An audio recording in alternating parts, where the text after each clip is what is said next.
نحمدہ ونصلی علی رسولہ الکریم۔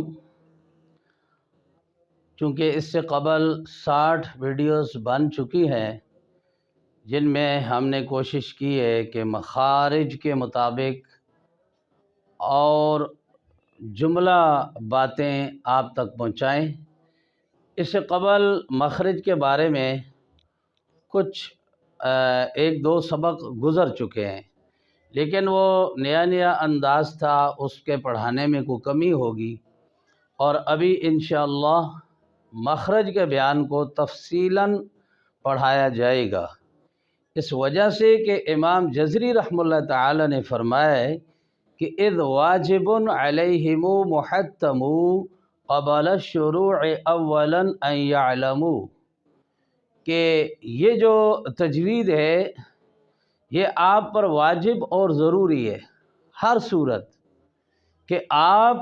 قرآن پاک شروع کرنے سے پہلے ہی ان چیزوں کو جانیں۔ ان چیزوں کو اب جو میں نے پڑھانی شروع کی ہے،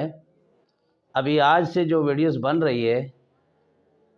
کیونکہ امام جزری رحمہ اللہ تعالی نے اس سے اگلے شعر میں فرمایا کہ مخارج الحروف والصفات لیلفظوا بافصح اللغات، یعنی قبل شروع اولا ان یعلموا، یہ قرآن شروع کرنے سے پہلے ہی ان چیزوں کو جانیں۔ کن کو؟ مخارج الحروف والصفات، حروف کے مخارج اور ان کی صفات کو۔ ایک تو ہے عملاً، یعنی مخارج کی حقیقت پوری تفصیلاً آپ سمجھیں، یہ تو فرض کفایہ ہے، لیکن ان مخارج کے مطابق اپنے منہ سے، ہونٹوں سے، زبان سے ان حروف کو اس طرح ادا کرنا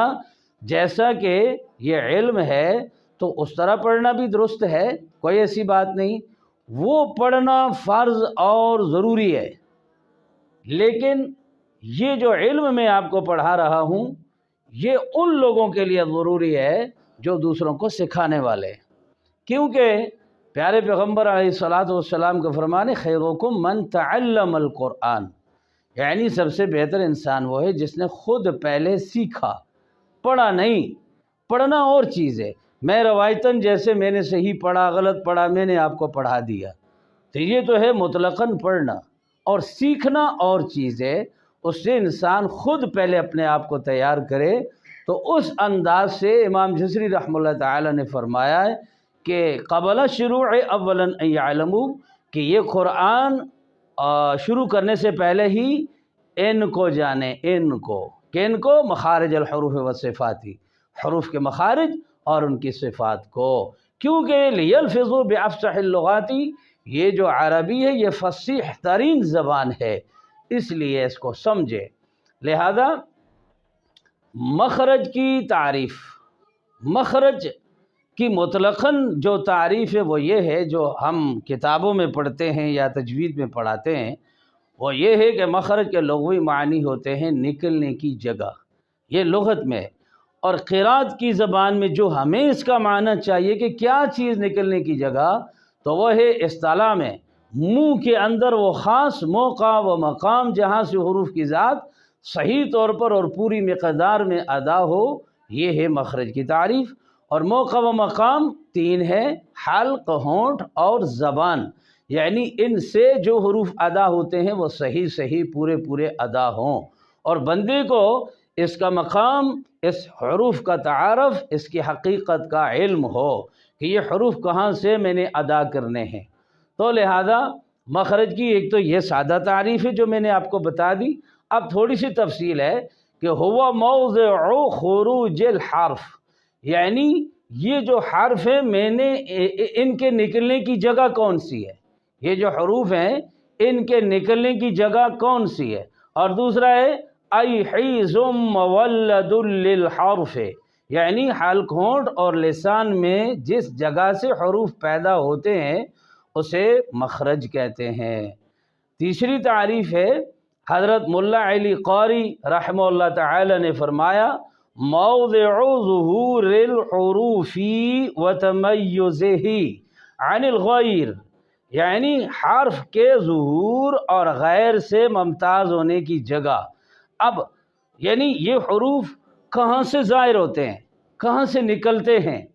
اور غیر سے ممتاز ہونے کی جگہ یعنی ان حروف میں باقی جتنی بھی زبانوں کے حروف ہیں وہ ان کا قطع تعلق ہو جائے اس اللہ پاک کے کلام کے حروف سے، یعنی ان کا ان سے کوئی تعلق نہ ہو، وہ ان سے ممتاز ہوں، یعنی اللہ تعالی کی کلام کے جو 29 حروف ہیں یہ تمام حروف سے ممتاز ہوں، پھر جا کر اللہ تعالی کی اس کلام کی افضلیت انسان اپنے منہ سے ادا کر سکتا ہے، ورنہ حقیقت کا علم نہیں ہے تو پھر اس چیز کی طرف آنا مشکل ہو جائے گا۔ اور اگر حقیقت سامنے ہے کہ اللہ کی یہ پاک کلام لوح محفوظ میں بھی موجود ہے اور عرش سے اتر کر جبرائیل امین کے ذریعے نبی پاک صلی اللہ علیہ وسلم کے سینہ اطہر پر نازل ہوئی ہے، اور پھر انہوں نے اپنی زبان مبارک سے صحابہ سے کے سامنے اس کلام کو اسی طرح پڑھا جیسے جبرائیل نے سنا، تو جبرائیل نے سنایا، تو پیارے پیغمبر علیہ السلام نے صحابہ کو سنایا، چلتے چلتے چلتے آج میرے اور آپ تک یہ بات پہنچی، اور پھر اس کلام کو اس طرح پڑھنے کے لیے اس کے مواضع ہیں، اس کے قرآنی حروف کو سماعی انداز میں جیسے انہوں نے سنا پھر اس کے حقیقت کو ہم تک پہنچایا اور اپنے اپنے الفاظوں میں بیان کیا۔ تو سب سے ابھی یہ 17 مخارج ہیں ٹوٹل، کتنے مخارج ہیں بھائی؟ 17 مخارج ہیں، یعنی 29 حروف کو 17 مخارج، یعنی مخارج مخرج کی جمع ہے نکلنے کی جگہ، تو ان 29 حروف کو 17 مخارج میں تقسیم کیا گیا۔ تو اس میں سب سے پہلا جو مخرج ہے وہ جوف دہن ہے۔ امام جزری رحمہ اللہ تعالی نے بھی 17 مخارج بتائے، اور سب سے پہلا مخرج انہوں نے اپنے انداز میں یہ فرمایا فَأَلِفُ الْجَوْفُ وَأُخْتَاهَا وَهِي حروف مد للہواء تنتہی، یعنی فَأَلِفُ الْجَوْف، پس الف کا مخرج جوف دہن ہے، جوف دہن ہے، وَأُخْتَاهَا وَهِي، یعنی وَأُخْتَاهَا تثنیہ کا صیغہ ہے، یعنی الف کے ساتھ جو اپنے دو ساتھی ہیں وہ کون کون سے ہیں؟ واو اور یا، تو وہ بھی حروف مد للہواء تنتہی، ان کو حروف مدہ کہتے ہیں، اور ان کی جو ادائیگی ہے وہ ہوا پر تمام ہوتی ہے، یعنی ان کا جز معین نہیں ہے کہ یہ کہاں سے ادا ہوتے ہیں، لہذا یہ تو معلوم ہے کہ یہ جوف دہن سے ادا ہوتے ہیں لیکن ان کی انتہا نہیں ہے۔ اور پھر اس کی تعریف کچھ یوں ہے جوف دہن کی، یعنی مخرج نمبر 1 جوف دہن یعنی منہ کے اندر کا خلا، جوف کہتے ہیں خلا کو، دہن کہتے ہیں منہ کو،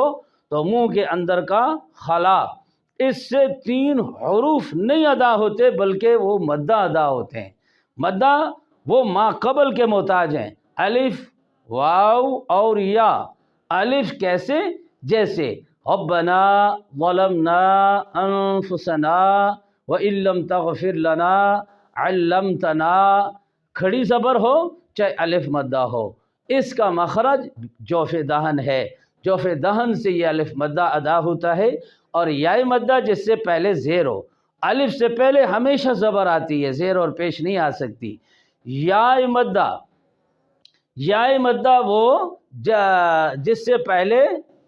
زیر آئے، زبر اور پیش نہیں آ سکتی، یا سے پہلے زبر تو ہے ہی ہے، پیش نہیں آ سکتی، لیکن جب زبر کہہ دیں گے تو وہ یا لین ہو جائے گی، تو اس صورت میں جوف دہن سے الف مدہ ادا ہو گئی اور یا مدہ، اور واو مدہ جیسے المغضوب، اسی طرح یوقنون، المفلحون، ترجعون، آمنون، ان سب میں واو مدہ ہے اور واو ساکن سے پہلے پیش ہے، لہذا الف مدہ، واو مدہ، یا مدہ، تینوں کے تینوں حروف اس سے جوف دہن سے ادا ہوتے ہیں، منہ کے اندر کے خلا سے ادا ہوتے ہیں۔ الف، واو، یا، یہ 3 حروف مدہ جو جوف دہن سے ادا ہوتے ہیں، ان حروف کو مخرج کے اعتبار سے جو نام دیا گیا ہے وہ دیا گیا ہے جوفیہ، یعنی جوف کی وجہ سے ان کو نام قرات کی کتابوں میں جوفیہ دیا گیا، اور صرف کی اصطلاح میں ان کا نام حروف علت ہے، اور قرات ہی کی کتابوں میں ان کو مدہ بھی کہتے ہیں اور ان کو ہوائیہ بھی کہتے ہیں، کیونکہ میں نے آپ کو بتایا ہے حروف مد للہواء تنتہی، یعنی ہوا پر تمام ہوتے ہیں، اس نسبت سے ان کا نام ہوائیہ بھی ہے، حروف علت بھی ہے، حروف جوفیہ بھی ہے، اور حروف مدہ بھی ہے۔ لہذا ان تینوں کی اکٹھی کیا مثال ہے؟ جیسے نوحیہا، نو میں واو مدہ ہے، حی میں یا مدہ ہے، اور ہا میں الف مدہ ہے، کیونکہ نو میں واو سے پہلے پیش ہے، حی میں یا سے پہلے زیر ہے، ہا میں الف سے پہلے زبر ہے، یہ تینوں مدہ کہلائے۔ اسی طرح اوذینا، اوذینا میں بھی 3 حروف مدہ ہیں، او میں واو مدہ، ذی میں یا مدہ، نا میں الف مدہ۔ تو اسی طرح آپ اپنے ذہن نشین کر لیں کہ مخرج نمبر 1 جوف دہن ہے، یعنی منہ کے اندر کا خلا، اس سے 3 حروف مدہ ادا ہوتے ہیں۔ الف ساکن جبکہ اس سے پہلے زبر ہو، جیسے الصراط، یا ساکن جب سے اس سے پہلے زیر ہو، جیسے نستعین، اور اسی طرح واو ساکن جبکہ اس سے پہلے پیش ہو، جیسے المغضوبی۔